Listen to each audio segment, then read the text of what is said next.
Welcome, viewers. Namaste. Welcome to the yet another new podcast that we are having with Guruji Sanjeev Krishna today with us.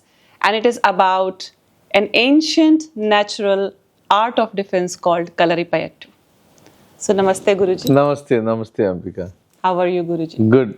It's a pleasure to have you today on this podcast. Sure, you too. So, Guruji, tell us a little bit about Kalaripayattu. Yeah. Like yoga, if you ask me, yoga, the real teacher of yoga or the training that we all have is from Mother Nature. Likewise, Kalari or the art of self-defense is actually a training from Mother Nature.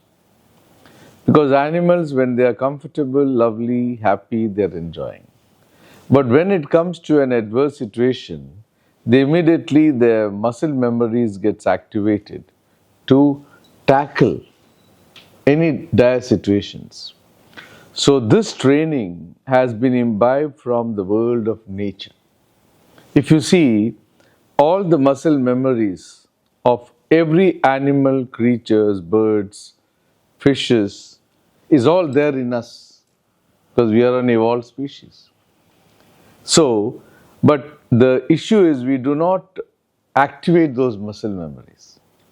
So the ancient art, especially it has been evolved from Kerala, because they have observed the keen defensive techniques of all of them and they've imbibed it as a practice. Thereby, it activates your muscle memories of a human being. So, Guruji, are you saying that we already have the knowledge within us somewhere which is lying dormant at the time? Exactly. And this is what it invokes out of us? Exactly. And we start to practice those postures? Exactly. So, automatically, for example, if I throw a cat, it will naturally fall on four legs. But imagine if we are blown off, we'll fall on our bones. Why? Our muscle memories are not activated. Whereas if you train those muscle memories, your body also maintains its defensive stand, even in a fall.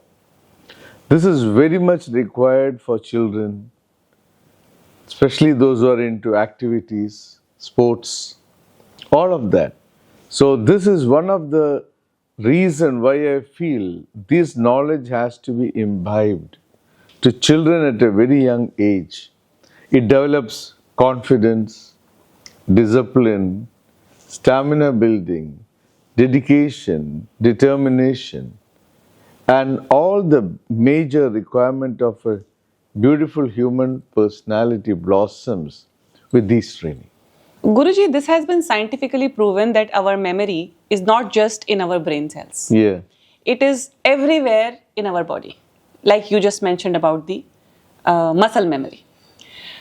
I believe that the reason for children, Kalari is a very good form and a very good time to start is because at that time, in the beginning years, in the early years of their lives, they are not conditioned as much.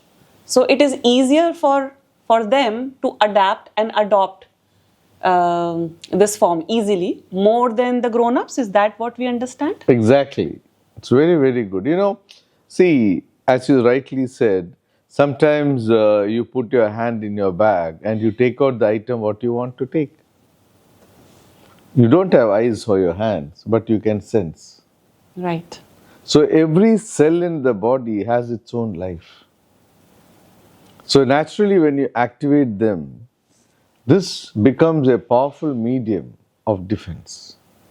So even sometimes your mind is engaged somewhere, but your body is always aware and alert. So we are activating those memories in the system. Thereby, it becomes a very powerful defensive mechanism to protect you at any times, in any activity, in any adverse situations. And in Kalari, we go a little more advanced to master the art to increase your flexibility and your tone. Automatically, you become a very strong personality in life, which I feel we are all looking forward to make our children the best for tomorrow. Also, Guruji, like the fact that you mentioned that our sensory memory is always there. And we also know that animals have a higher and greater sense of sensory organs than compared to the human beings. Yeah, And this has been adapted from there, right? yeah. So, can you give us a little bit of a brief of how different this form of natural defense is compared to the other forms of martial arts, which are very much widely popular, and a lot of children these days, and even the grown-ups, are going and attending Yeah, those yeah. forms. See, if you see, how does these come? It comes from the fundamental activation of muscle memories. And that fundamental is what we are talking about. From this has evolved in many practices of martial arts, in karate, taekwondo, jiu-jitsu, ninjutsu, tai chi, Wing Chun, karate. All of this has come because basic principles are from Kalari. And Kalari is actually evolved to a very great extent that even your mind power can be created in such a manner that even by looking at things you can format things in life. So it's a highly evolved practices. But over a period of time it has become more a physical and just as a martial art, which is actually not the real truth. And the beauty of Kalari is it's not something that it wants to attack anyone. It's like a mother. The mother is the greatest warrior when it comes to protecting her child, isn't it? She doesn't want to hurt anyone. But someone comes to hurt, automatically she's a very powerful warrior. Same, here your child can be your body. Your child can be your own children. So in any adverse situations, you're trained and it automatically protects you. And Kalari comes actually in Ashtanga Yoga. There are 5 to 10 principles, yama and niyama. The first itself it says ahimsa.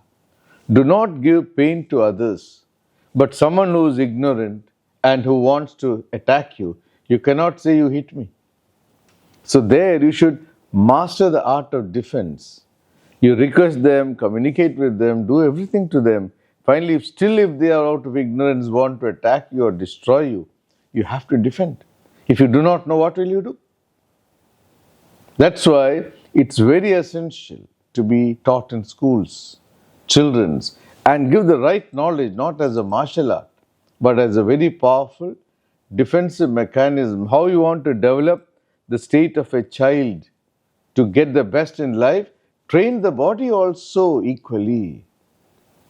That becomes a powerful force, mind and body strengthening. That's why it's a very important art. So, Guruji, I wanted to come back to the point where you said that this is defense. We are not teaching offense when we are teaching Kalari. Yeah. The basic principles are to defend yourself after you have tried every other mean of communication, negotiation, even persuasion, to not take it to the next level. But at the same time, you also need to ensure that your body is protected or you yourself are protected, and that is where it has to come in as a defense mechanism. Is this something that distinguishes it from other art forms of natural defense, or all of them have the same principles across? If you see, it's so powerful. Even, for example, when we are subdued a person, we don't stay there. Why? If we stay there, we might kill them. So, we are not apart from anyone. We are a part of the whole world as a system. So, out of ignorance, now the person may be trying to attack you or doing something towards you. At the same time, you don't want to hurt him. You're only using a defense mechanism to subdue him for a moment, and you run away from the scene. Why? Not because of fear, because we want to safeguard his life. Because you are a very powerful weapon yourself. Right. Guruji, so this is also a very good mind training skill. Yeah. Because you can take control of your mind and make use of the wisdom that you have gained.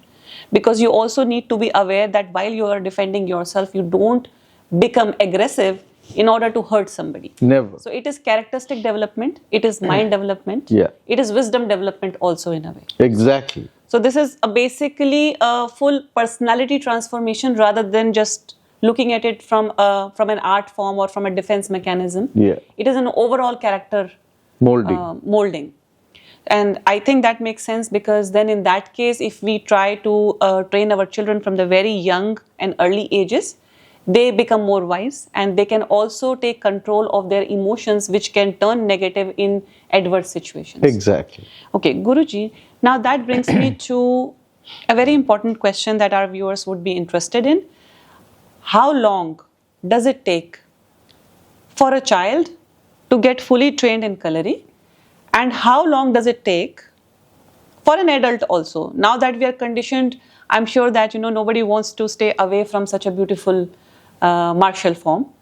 So what is the practical time frame that we should be looking at? What is the commitment?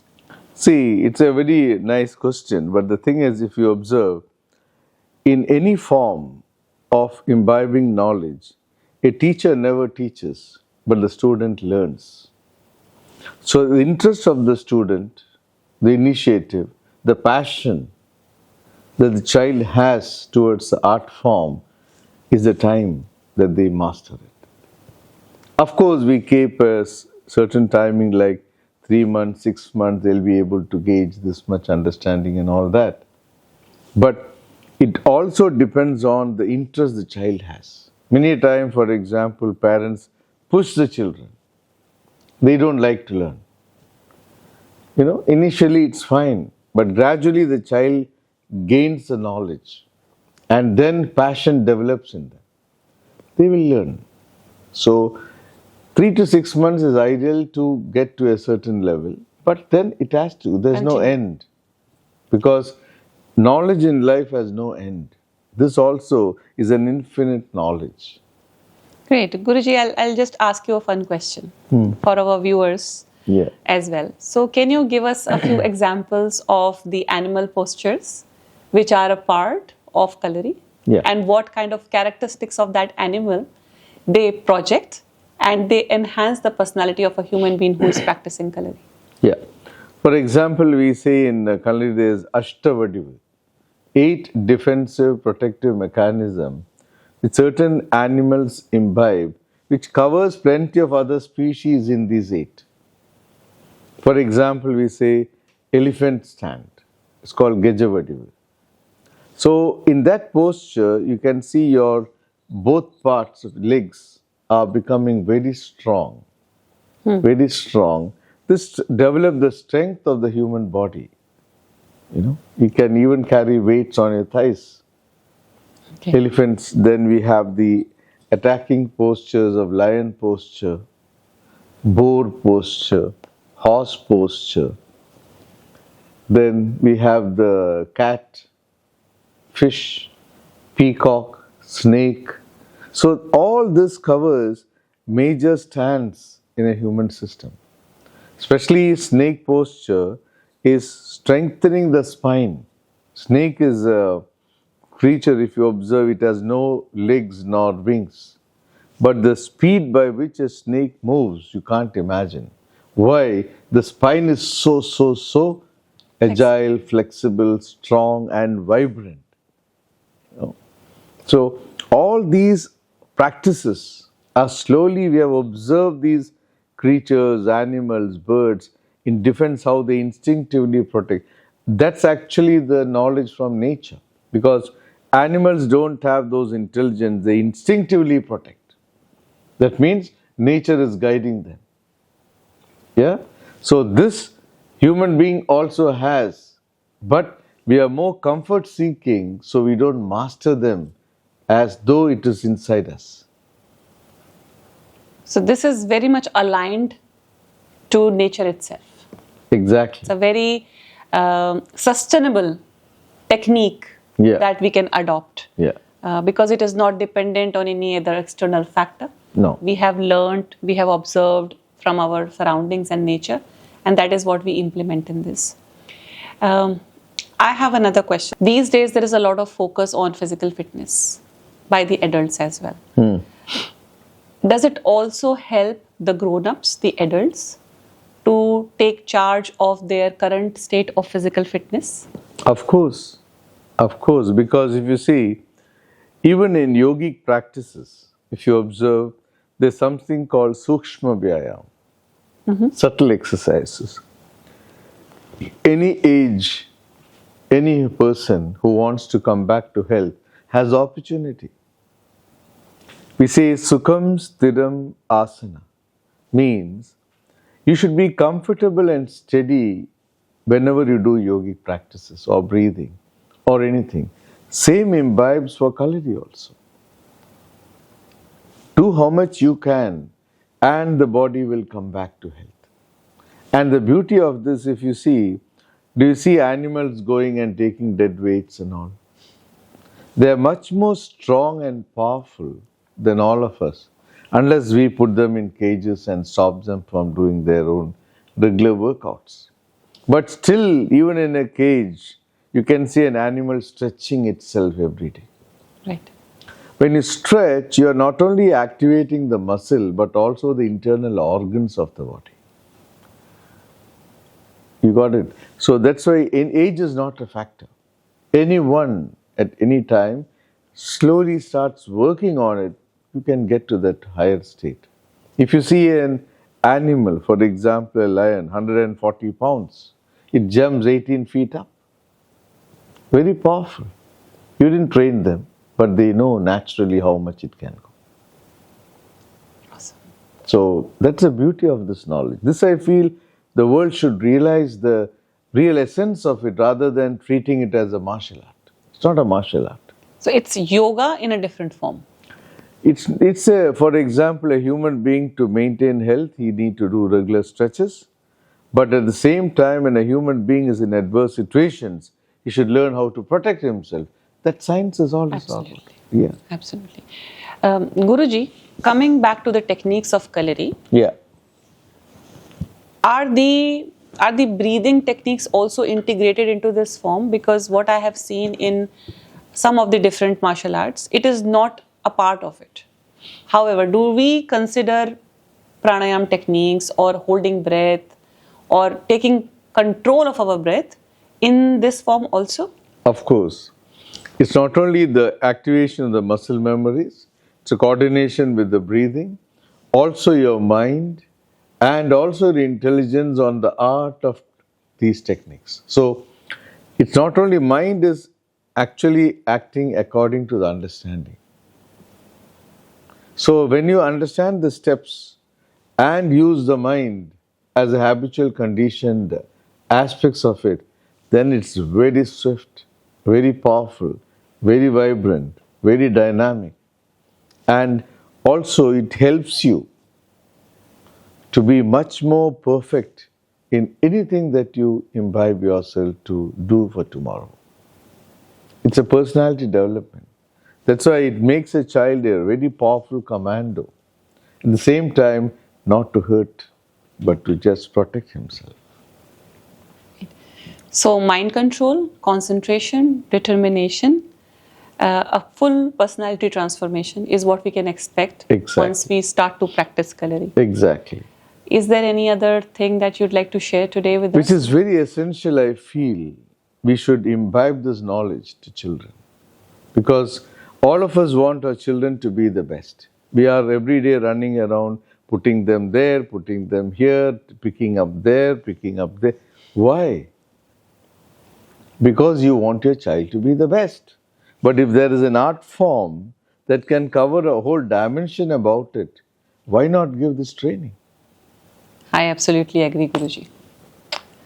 If you're a yogi and also having the knowledge of Kalari, you can imagine the power, the ability, the strength, the potential, the capability that a human being can express and expose himself to the world in a higher dimension as a human being. What else you want? Rest will all fall in place. Your cricket will be good, your football will be good, your athletics will be good, your any activity will be good because you activate all the muscles of your body. And not only the external muscles, but also the internal organs of the body. So they function most efficiently. Amazing. That's the beauty of it, which I want the world to benefit from this knowledge. Guruji, the classes are being conducted here in Dubai. Yeah, we have it in our center. Okay, so for our viewers, if you are interested, if you got curious enough today, after this interesting podcast with the Guruji, please don't forget to visit Sanjeev Krishna Yoga's website and register yourself. Yeah, all are welcome, and we have a different program. Many may ask, is there belts like karate and all? Of course, we have set up that also. So there are There's levels of belt system which we have put into the practices. So they start with white, then yellow, then orange. It goes on according to the level they gain. All those things are there because nowadays everyone wants levels, So why not? So the intention today is to increase the awareness of this beautiful form of Kalari. I would highly encourage you to enroll yourself, check out about it. Feel free to contact Sanjeev Krishna Yoga for more details. For our viewers, we'd like to now proceed towards a small demonstration of the art form itself, which will be presented by Vishnu, who is an expert and has been practicing this form of art for more than a decade now.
So I would like to thank you, Ambika, for a wonderful exposition of how we could imbibe this knowledge to people and also see how it can benefit, because tomorrow the generation is what we want to be the best. So let us work together, and I thank you for your earnest initiation to such a beautiful podcast. So looking forward to you and to the viewers to gain the momentum of knowledge, integration, peace, harmony and happiness in one's life. Thank you once again, and to all of you.